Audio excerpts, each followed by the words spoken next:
लीजिए प्रस्तुत है चंद्रगुप्त, जिसके लेखक हैं जयशंकर प्रसाद। अंक 1, दृश्य 4। मालव में सिंहरण के उद्यान का एक अंश मालविका प्रवेश करके फूल हंसता हुए आते हैं, फिर मकरंद गिराकर मुरझा जाते हैं, आंसुओं से धरनी को भिगोकर चले जाते हैं। एक स्निग्ध समीर का झोंका आता है, निश्वास फेंक कर चला जाता है। क्या पृथ्वी तल रोने के लिए ही है? नहीं, सबके लिए एक ही नियम है तो नहीं। कोई रोने के लिए है तो कोई हंसने के लिए। विचराती हुई, आजकल छुट्टी सी है, परंतु विचित्र विदेशियों का दल यहाँ ठहरता है। इसमें एक को तो देखने ही डर लगता है। लो देखो, वह युवक आ गया। सिर झुकाकर फूल संवारने लगती है। ऐन्द्रजालिक वेश में चंद्रगुप्त का प्रवेश। मालविका। चंद्रगुप्त। मालविका, क्या आज्ञा है? तुम्हें नागकेश की क्यारी में कैसी है? मालविका। हरी भरी। आज कुछ खेल भी होगा, देखोगी? मालविका। खेल का नित्य ही देखती हूँ, न जाने कहाँ से लोग आते हैं और कुछ न कुछ अभिनय करते हुए चले जाते हैं। इसी उद्यान में कोने कोने में बैठी हुई देखती रहती हूँ। चंद्रगुप्त। मालविका, तुमको कुछ गाना आता है?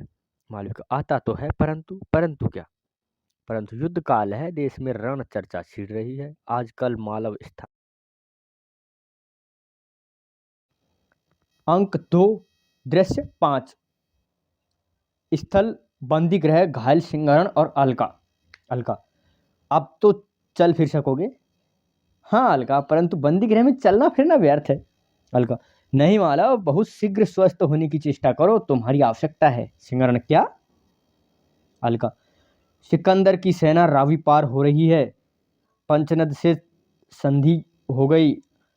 अब यवन लोग निश्चिंत होकर आगे बढ़ना चाहते हैं। आर्य चाणक्य का एक चर यह संदेश सुना गया। सिंहरण। कैसे? अलका। क्षपणक वेश में गीत गाता हुआ, भीख मांगता हुआ आया था। उसने संकेत से अपना तात्पर्य कह सुनाया। तो क्या आर्य चाणक्य जानते हैं कि मैं यहाँ बंदी हूँ? अलका। हाँ, आर्य चाणक्य इधर की सब घटना जानते हैं। सिंहरण। तब तो मालव पर शीघ्र ही आक्रमण होगा। अलका। कोई डर की बात नहीं, क्योंकि चंद्रगुप्त को साथ लेकर आर्य ने वहां पर एक बड़ा भारी कार्य किया है। क्षुद्रकों और मालवों की संधि हो गई है। चंद्रगुप्त को उसकी सम्मिलित सेना का सेनापति बनाने का उद्योग हो रहा है। सिंहरण उठकर। तब तो अलका, मुझे शीघ्र पहुंचना चाहिए। अलका। परंतु तुम बंदी हो। सिंहरण। जिस तरह हो सके अलके मुझे पहुंचाओ। अलका कुछ सोचने लगती है। तुम जानते हो कि मैं क्यों बंदिनी हूँ? सिंहरण। क्यों?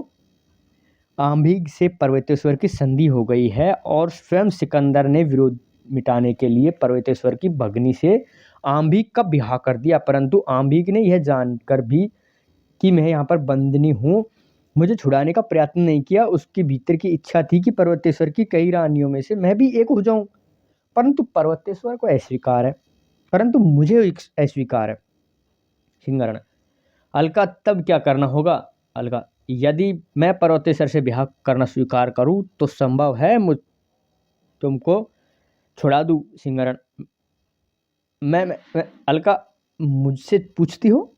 दूसरा उपाय क्या है? दूसरा उपाय क्या है? सिर घूम रहा है। अलका, तुम पर्वतेश्वर की प्रेयणी बनोगी।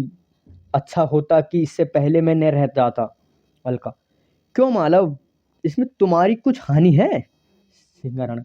कठिन परीक्षण है लो अलका, मैं बड़ा दुर्बल हूँ। मैंने जीवन और मरण में तुम्हारा संग न छोड़ने का प्रण किया है। अलका। मालव, देश की स्वतंत्रता तुम्हारी आस में है। सिमरण। और तुम पंचनद की आधीश्वरी बनने की आस में? तब मुझे रणभूमि में प्राण त्यागने की आज्ञा दो। अलका हंसती हुई। चिढ़ गए? आर्य चाणक्य की आज्ञा है कि थोड़ी देर पंचनद का सूत्र संचालन करने के लिए मैं यहाँ की रानी बन जाऊं। सिंहरण। ये कोई हंसी है? अलका।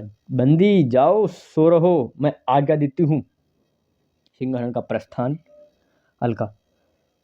सुंदर निश्चल हृदय, तुमसे ऐसी करना भी अन्याय है, परंतु व्यथा को दबाना पड़ेगा। सिंहरण को मालव भेजने के लिए प्रणय के साथ अत्याचार करना होगा।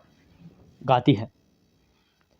प्रथम यौवन मदिरा से मत प्रेम करने की थी परवाह, और किसी को देना है हृदय चिन्हते की तनिक न थी चाह।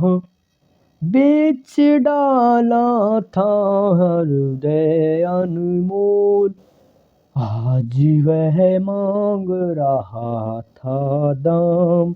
वेदना मिली तुला पर तोल, उसे लोभी ने ले ली बेकाम। उड़ रही है हसरत में धूल, आ रही हो तुम बेपरवाह। करूं क्या दृग जल से छिड़काव, बनाऊं मैं ये विचलन राह। संभलने की धीरे धीरे चलो, इसी में से तुमको लगे विलम्ब। सफल हो जाओ कि सब साथ, मिलने की आशा को कुछ अवलंब।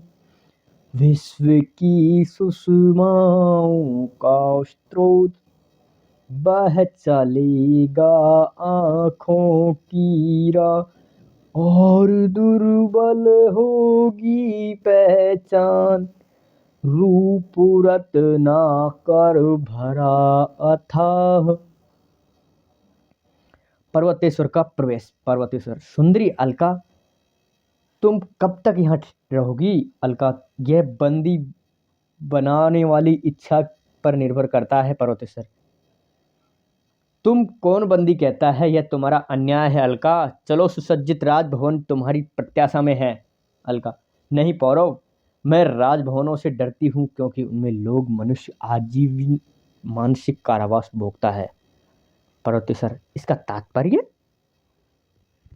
अलका, कोमल सैया पर लेटे रहने की प्रत्याशा में स्वतंत्रता का भी विसर्जन करना पड़ता है, उन्हीं विलासपूर्ण राजभवनों का प्रलोभन है।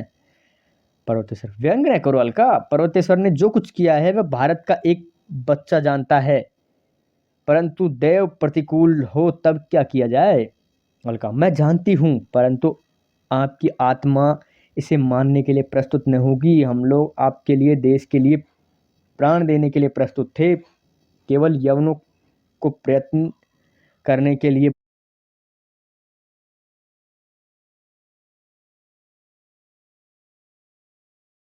बंदी नहीं तो क्या, सिंहरण देने के लिए प्रस्तुत थे, केवल यवनों को प्रयत्न करने के लिए बंदी किए गए थे। पर्वतेश्वर, बंदी कैसे? अलका, बंदी नहीं तो क्या, सिंहरण जो आपके साथ युद्ध करते हुए घायल हुआ, आज तक वह क्यों रोका गया?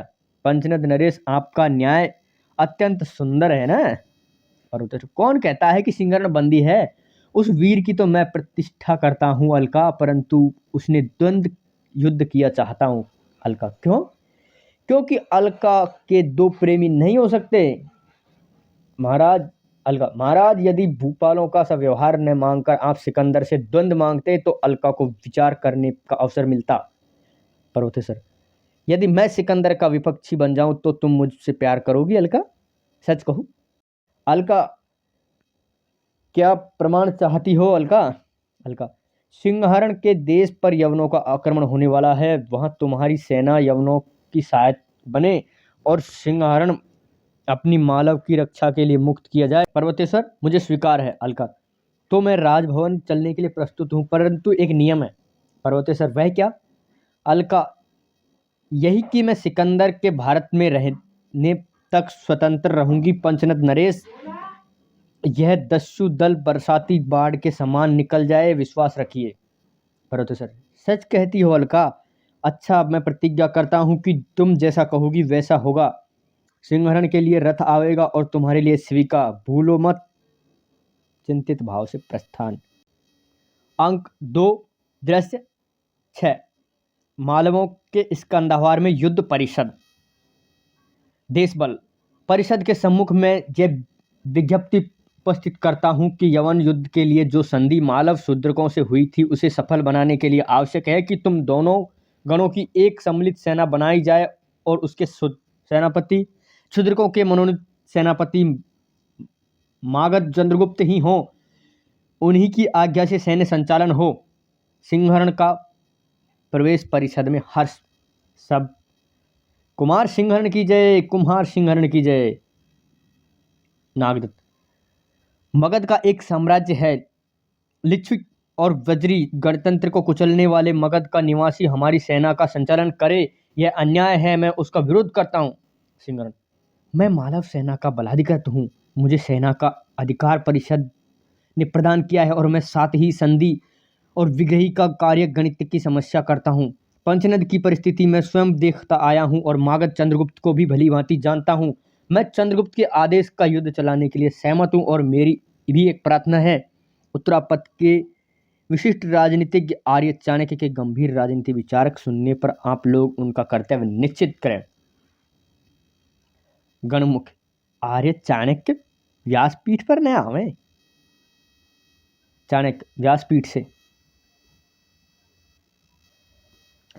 उत्तरापथ के प्रमुख गणतंत्र मालव राष्ट्र की परिषद का मैं गृहित हूं कि ऐसा गंभीर अवसर मुझे कुछ कहने के लिए उसने आमंत्रित किया। गणतंत्र का एक राज्य का प्रश्न यहाँ नहीं, क्योंकि लिच्छविक और वज्रियों का उपकार करने वाला मगध का राज्य शीघ्र ही गणतंत्र में परिवर्तन होने वाला है। युद्ध काल में नायक की आज्ञा माननी पड़ती है। वह सलाह का ग्रहण करके शस्त्र प्रहार करना असंभव है। अतएव सेना का एक नायक तो बड़ा होना चाहिए। यहाँ की परिस्थिति चंद्रगुप्त से बढ़कर इसी कार्य के लिए दूसरा व्यक्ति न होगा। विस्तवा प्रदेश के अधीश्वर पर्वतेश्वर के यवनों से संधि करने पर भी चंद्रगुप्त ही के उद्योग का यह फल है कि पर्वतेश्वर की सेना यवन सहायता को न जावेगी। उसी के प्रयत्न से यवन सेना में विद्रोह भी हो गया है, जिसके उनका आगे बढ़ना असंभव हो गया है। परंतु सिकंदर की कूटनीतिक प्रत्यावर्तन में विजयी चाहता है और वह अपनी विद्रोही सेना का स्थल मार्ग से लौटने की आज्ञा देकर नोबल के द्वारा स्वयं सिंधु संगम तक प्रदेश विजय करना चाहता है।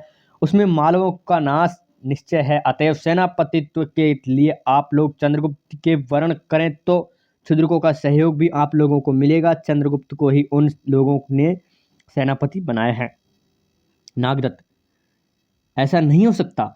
चाणक्य प्रबल विरोध करने के लिए दोनों सैन्यों में एकाधिपत्य होना आवश्यक है। साथ ही क्षुद्रकों की संधि की मर्यादा भी रखनी चाहिए। प्रश्न शासन का नहीं, युद्ध का है। युद्ध में सम्मिलित होने वाले वीरों को एकनिष्ठ होना ही लाभदायक होता है। फिर भी मालवों और क्षुद्रकों की स्वतंत्र संघ है और रहेंगे। संभवतः इनमें प्राच्यों का एक गणराज्य आगामी दिनों में भी आ मिलेगा। नागदत्त समझ गया। चंद्रगुप्त को ही सम्मिलित सेना का सेनापति बनाना श्रेष्ठकर होगा। सिंहरण अन्न पान और विवेक से सेवा करने वाली स्त्रियों ने मालविका को अपना प्रधान बनाने की प्रार्थना की है। गणमुख यह उन लोगों की इच्छा पर है।